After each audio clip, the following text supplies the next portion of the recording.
happy hump day. Thanks for joining us here for Wake Up Charlotte to Go. I'm Ben Thompson. And I'm Carolyn Bruck. Let's send it over to Larry Sprinkle for a check of the forecast. What's going on, Larry? Hey, good morning. What's going on? It's a pretty chilly morning. Afternoon temperature, well, we'll start about 40 degrees at 11 a.m. Around 3 today will be close to 50 degrees, 49 clear skies late this afternoon. Our temperature trend is kind of crazy. We got pretty nice and mild weather on Friday, a big drop in the temperature for next week.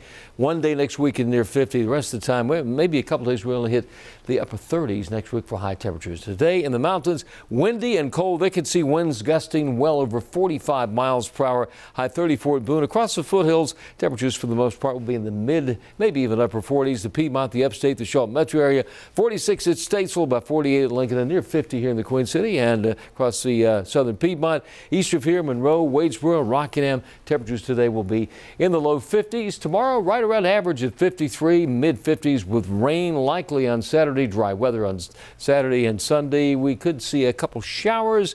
Monday we're at 41 and maybe another chance of some rain, and we'll keep an eye on that situation next Tuesday. That's your forecast.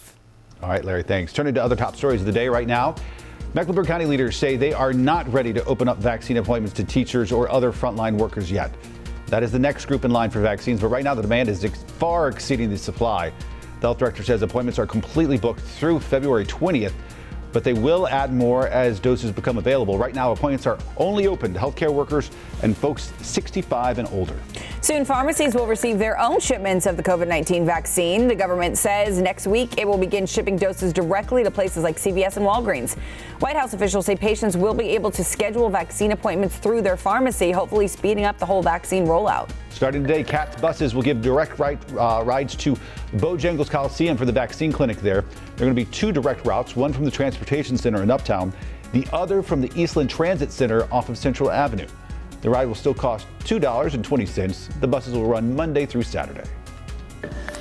Good morning, I'm Billie Jean Shaw. Today at 10, the North Carolina Board of Education will meet to continue the discussion on how students learn about America's racist past in social studies class. The debate boils down to whether or not these three terms should be added to the state's education standards: systemic racism, systemic discrimination, and gender identity. Of course, WCNC Charlotte will be tuned into that meeting and we'll let you know the outcome.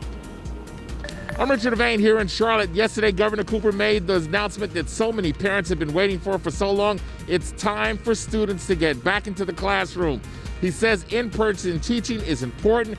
Our students have been hurt by not having it, and science supports there is no serious risk for students transmitting the disease of COVID-19 in the classroom. One teachers union, the largest in the state, says it's still very concerned and it wants teachers moved up on the vaccination list to make sure that everything is safe as can be.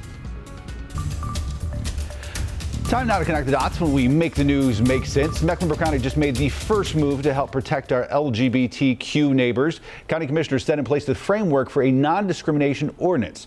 Sounds simple, right? But its history is filled with controversy.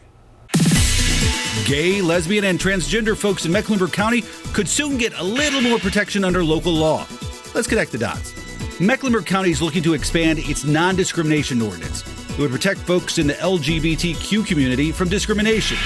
If this all sounds familiar, you might remember a very public spat between Charlotte City Council and state lawmakers in 2016.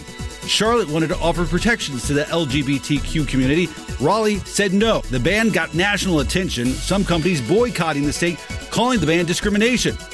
Well, that statewide ban expired in December. Since then, Chapel Hill, Durham, and Orange County have all passed protections for gay, lesbian, and transgender citizens. Mecklenburg County looks poised to join that list. And that is Connecting the Dots. Now to some stories to keep you and your family safe and sound today. An inexpensive and easy to use new invention could help keep your kids safe when they go back to school. So we know that when it comes to COVID-19, indoor ventilation is super important. So Ford created this kit that you're seeing right there. It's to improve airflow. Each one has a box fan, an air filter, and a cardboard base. And here's how it works. Air gets pulled through the filter, then the fan blows clean air downwards and then recirculates it in the room. Ford says the plan is to donate 20,000 of those kits to schools in underserved communities. Looks pretty simple and easy to put together. That's the good news. Well, if you want to get the most of your workout, try fitting it in before lunch.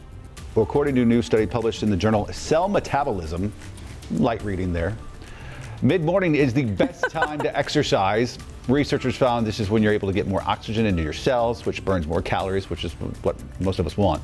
So let us know when's your favorite time to work out. Use the hashtag WakeUpCLT.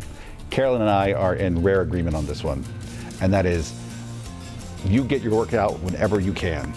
And we applaud you for it. Anytime you do it, and we're proud of you. Make sure you join us every single morning, 4:30 a.m. for Wake Up Charlotte on WCNC Charlotte.